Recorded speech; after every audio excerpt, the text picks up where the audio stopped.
Welcome to Family Features, a podcast for anyone who wants to experience healthy relationships within their family. This is Dr. Corey Gilbert, and I'm honored to come alongside you to encourage, educate, and equip you as we focus on the different relationships that make us family. Let's get started and focus on today's feature.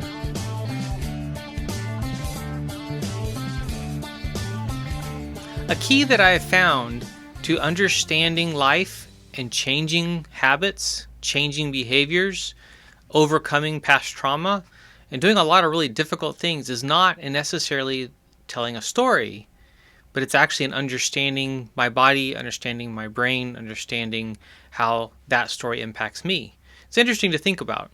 I've spent 20 plus years doing counseling, and I'm now realizing that the classes that I teach on how to do counseling can oftentimes be more revolutionary than you realize. It's education, it's learning.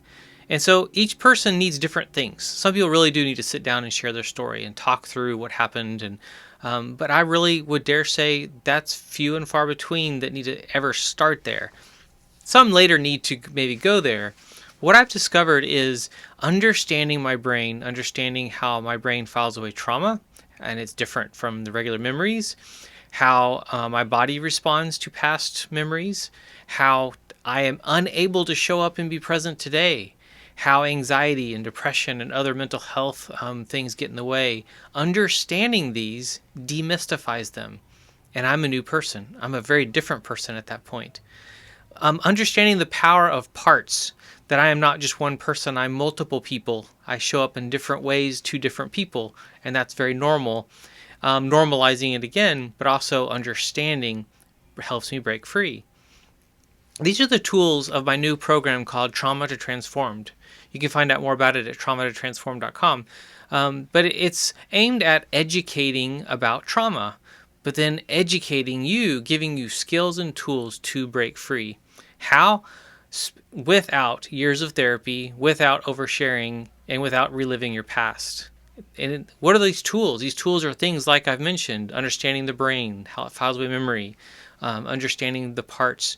But then I dive into really the impact and power of shame, and how Satan has a heyday with helping us just walk us into lies that actually trap us, and how the way that we cover shame is with hate, and we hate others or ourselves, and we stay trapped.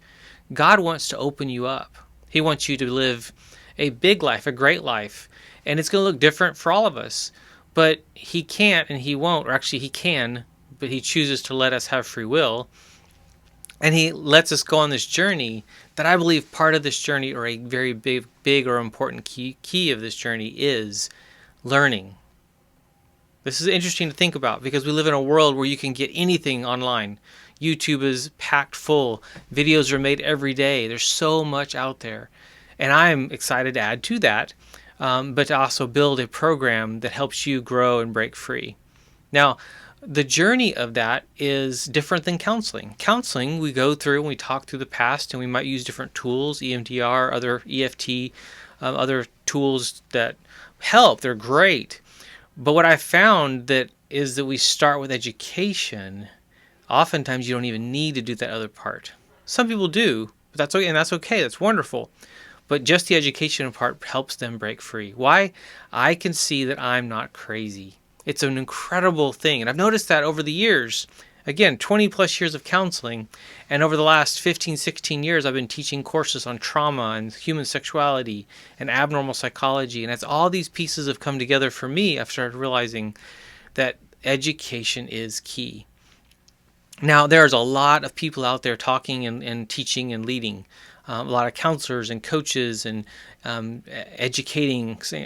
There's so much out there. It's incredible.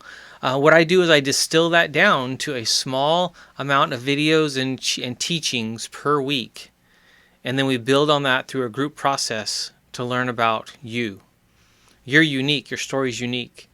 The things from your past, some you remember, some you don't. And we want to help you break free from things from your past, reaching its tentacles in, grabbing onto you today, and hijacking you, or crippling you, or having you freeze. I've kind of come up with a new term that isn't necessarily probably new. It's probably been set out there, but I really like it. We talk about fight, flight, when it comes to this adrenal rush process. Fight, flight. And then during all my studies years ago, all of a sudden I was like, oh, freeze is a powerful tool. It's scary and it traps trauma in our body, but it does help us survive. But there's another one. There's a fourth one. Fight, flight, freeze, and flow. And I like that. Why? Because there's an energy there that we want to be able to let flow through us and not get trapped in us, which is with freeze. Fight or flight doesn't work with certain parts of me. I can't fight certain emotions and them go away. It actually makes it worse. And I can't run from them. But being able to let something come in, an emotion or a thought or a memory, and let it just flow through me, as in I acknowledge it, I pay attention to it, but I don't give it kind of its center stage. It just goes right through and it doesn't get trapped and it doesn't hurt. I hope this is an encouragement to you to think.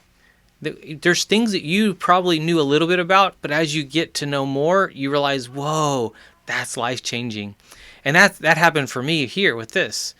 And there's more. There's so much more when it comes to the way your body reacts to things, triggers, and you don't seem to understand why that triggered and then what you did next. And then if you're not careful, you distance yourself from responsibility for those. And we need to put the responsibility in the right place. When you're carrying shame from something someone else did, you're lying to yourself. That's not what you're supposed to do. That's what Satan wants. That's not going to be helpful. It's going to keep you trapped. But if you can give the shame back, and I don't mean literally because you don't need to confront that person, but if you can get rid of that in a way that, again, I'll walk you through the process, helps you break free, then you're a different person. And here's the cool thing. You add a little bit of space there and you can choose. You're not being controlled by someone else. You're in control of your choices today, what you worship, who you worship, what you do, how you live your life, being present with your family, your kids, your job, the things you love, not the past. It isn't dictating today. It doesn't have a kind of a hold on your future. That's what I want for you. If this is encouraging to you or challenging to you or has kind of pricked you to think a little more, I would love to hear from you. If you go to trauma2transform.com, you can actually book a call with me and we can talk through this more, which is what I love to do, is to help people break free and do it without going into their story and having to retell everything and feel re-traumatized, oversharing and reliving the hurts of yesteryear. I want you to live today in a way you never have before and to dream like you've never dreamed before. So bless you, and I hope this is an encouragement. Talk to you soon. Thank you for tuning in to the Family Features Podcast. It has been an honor to serve.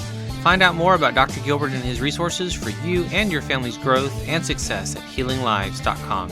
And if you think you could use some support along the way, be sure to book that call at bookdrg.com. And one more thing, if you found this helpful, please share this podcast with others so that we can change the world together.